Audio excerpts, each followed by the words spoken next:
Pemirsa, untuk mendukung program swasembada pangan nasional, Kapolda Sumatera Selatan beserta Kapolres Ogan Ilir melakukan panen raya jagung seluas 3 hektar untuk kuartal kedua di Serai, Kelurahan Indralaya, Kecamatan Indralaya, Ogan Ilir.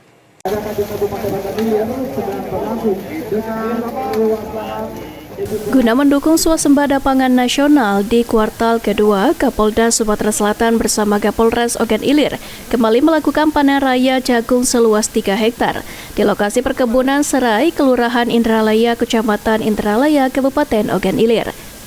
Dalam sambutannya, Kapolda Sumsel Irjen Pol Andi Rian R. Jayadi mengatakan bahwa panen jagung raya ini dilakukan secara serentak seluruh Indonesia dan Polres se-Sumatera Selatan.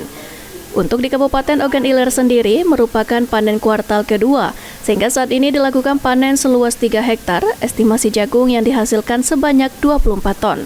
Dengan rincian 1 hektar lahan jagung ini dapat menghasilkan 8 ton jagung. Namun hingga saat ini terdapat kendala dalam penyerapan hasil panen jagung dari petani dan masih minimnya gudang untuk penyimpanan hasil panen jagung untuk gudang penyimpanan. Ahmad Romawi, PAL TV.